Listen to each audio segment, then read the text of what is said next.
Hey guys, this is Dave with Gazaudio, and I've got something a little different for you today because we are going to be checking out some cables. I've got Effect Audio's Series 2 cables. I've got the Aries S2, the Cadmus 2, and then the Eros S2. Of course, these vary in price based on the materials that they used and also based on their construction. So what I'm going to do is first I'll talk about the shared attributes of each cable, and then I'll go over some of their differences, and then finally I'll talk about some of the IEMs in my collection that I paired each of these cables with.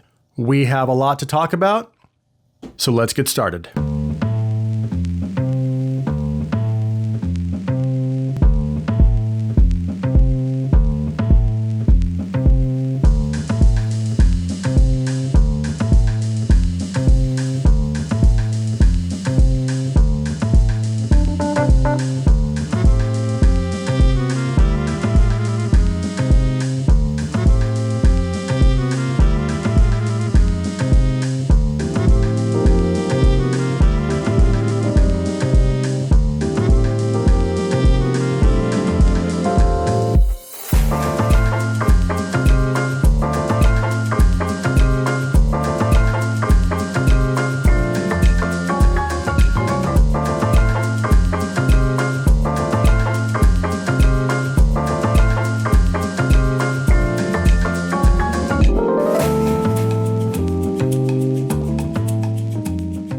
So this is the full Signature Series 2 lineup. But before we talk about each cable individually and their differences, let's go over their shared attributes. So something that they all have in common is they all have identical packaging. They also use Effect Audio's Connex connection system. So the connectors at the earpieces can be removed or unscrewed with this little tool here and then swapped out for either a 2-pin MMCX, IPX, and I think they've got a few other options. But those connectors do have to be purchased separately. These three cables only come with the 2-pin Connex connectors. And I do have the Connex system, but I've only got the 2-pin MMCX and then the Pentacon, which of course the Pentacon is what the Elysian IEMs use. So my Diva, Gaia, Pilgrim Noir, they all use that Pentacon connector. And I will talk more about some of my pairings later, but that's kind of the whole point of the Connex system, is to be able to use these cables with a wide variety of IEMs. Now, what these cables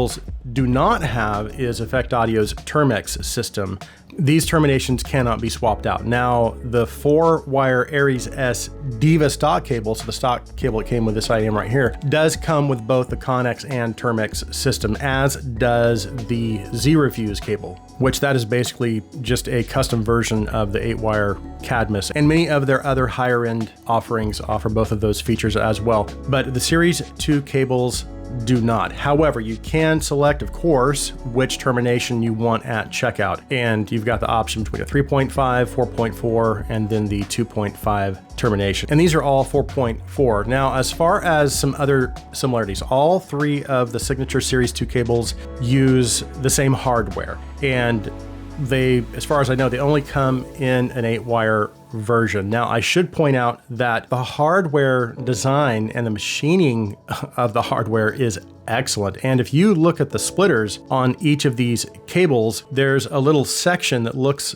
like carbon fiber, and it is actually apparently real carbon fiber, forged carbon fiber. So how cool is that? Now, as far as the crafting of the cables themselves, all three of these models are actually hand woven. And when you look at them very closely and actually hold them in your hand, you can just tell that they are very meticulously crafted. And there isn't anything about them at all that looks or feels cheap or even average. Everything about them just screams high quality. Now, I will say that if you are the type of hobbyist that prefers maybe something a little thinner, then these may not work for you because they are a little on the thicker side. And while of course I do expect cables within this price point to be relatively soft and of course be manageable, have minimal issues with memory entangling, as long as the cables meet those requirements, I'm okay with them being a little thicker. And again, these are the 8-wire version, so you do have to expect them to have a little bit of girth to them just based on that alone. And besides,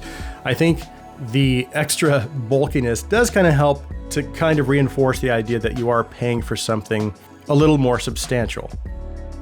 Okay, so now let's go ahead and go over some of the differences. Of course, the main difference between these cables are the type of wire they used, or the metal they used for the construction. The first cable we have is the Aries S2, which is the least expensive of the three, and this comes in at $199. And it's constructed using what Effect Audio is calling quantum copper, which is apparently a blend, I guess, of a couple of different types of copper. And the original Aries S used 24 gauge wire, but they've changed over to 26 gauge with the Series 2. Now the outer sleeve is the EA Ultra Flexi insulation, and it's clear, so you can kind of see the copper glistening on the inside, which looks really, really nice. And then moving on to the next slightly pricier cable, the Cadmus 2. This jumps up in price to $249, and it's constructed using silver-plated copper, hence the higher price. And this also uses 26 gauge wires. It also uses the clear EA Ultra Flexi insulation sleeve. And of the three cables, this is definitely, in my opinion, the blingiest looking. And in terms of just pure aesthetics, I think this is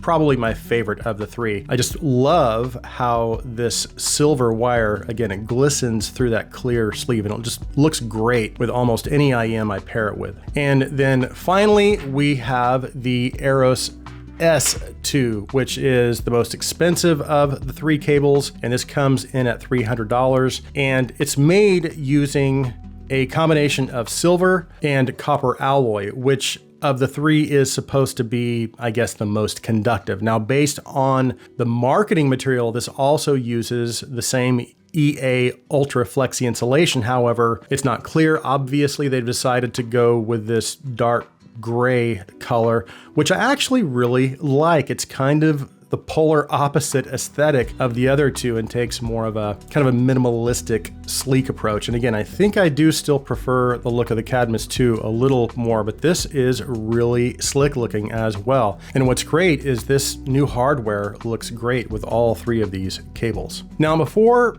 I go any further, I need to clarify where I stand on whether or not I believe cables can improve sound quality. And look, I understand this can be a controversial topic and that there are a lot of opinions ranging from cables can make a substantial difference all the way to they make no difference at all. And all I can do, again, is share my experience. And under most circumstances, in my experience, cables make very little difference in an IEM or headphones' overall sound quality or presentation. That said, there are some scenarios, however unlikely, under which it is possible for an IEM or headphone to be affected by a cable. The first being a damaged cable, so a contact or an output being damaged. The second being the impedance of the IEM itself or the headphone, and then the third being the impedance of the cable itself. And then there are, I guess, potentially some other factors, but those are the three primary factors. But my experience is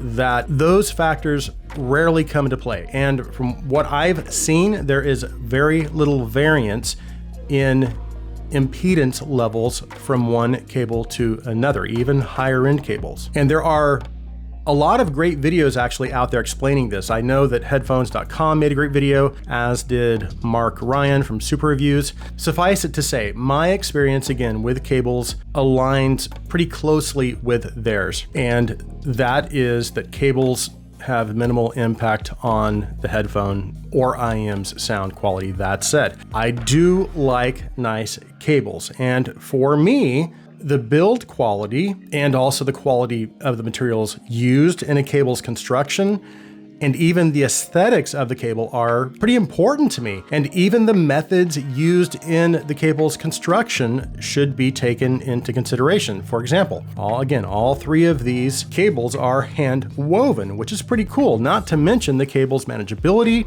its comfort, but of course the most important thing is that they all sound excellent. But here's my point, all three of these cables check all of those boxes. Okay, now that that's out of the way, as far as some of the IEMs that I paired these with, I tried all 3 of these with a lot of IMs, ranging from budget stuff all the way up to pretty expensive stuff. And in every case, I felt like I was getting the absolute best performance out of each of those sets. Again, whether it was a budget set or a $3,000 set. But for time's sake, I'm just going to talk about a few of my favorite pairings. Right now, I have the Aries S2 paired with my Studio 4s because the Studio 4 stock cable is decent, but I still think it looks better with the Aries S2 or any of these 3 cables really. But I also like the Aries S2 with the DaVinci, the Performer 5 Plus 2, Performer 5, the Dragonfly 81T, and it looks great and works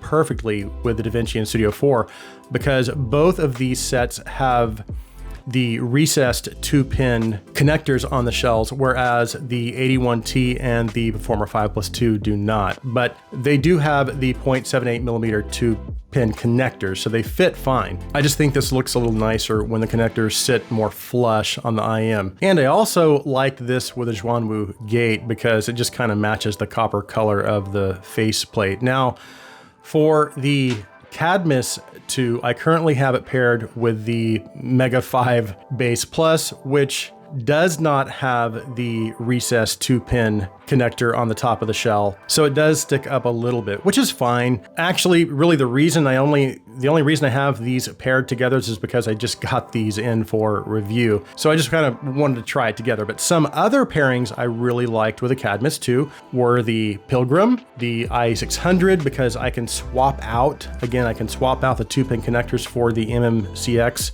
or the Pentacon connector. And this also looks really good with the Studio 4 Starry Edition as well. And again, these aren't the only IMs I paired these cables with. As a matter of fact, I tried and swapped out all 3 of these cables with all of the IMs that I'm talking about right now.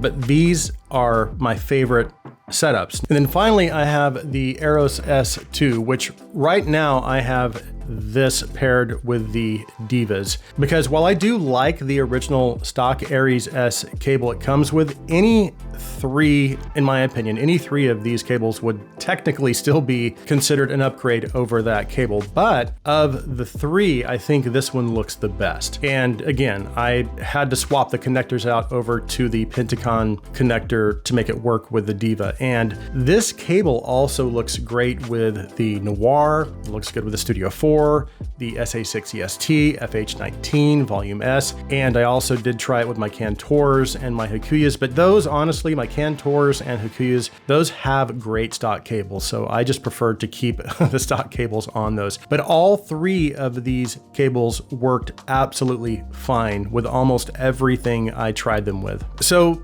let me just try to sum this up.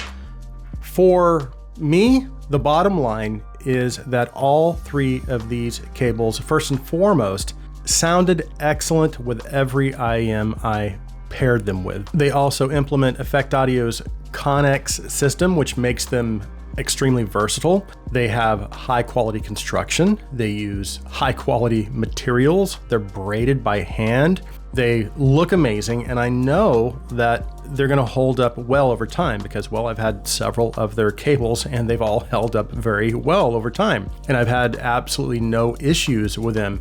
So I know that I can trust Effect Audio to produce a high quality product. Okay, so that does it for this video. If you are new to the Gazaudio channel and you like our content, please take a second and hit that subscribe button. And if you'd like to go a step further, you can also support us through our Patreon. I'll be sure to leave the link in the description. Thank you guys so much for taking the time to watch. Please like this video. Please share this video. Please take a moment to comment as well. I hope you have an awesome day.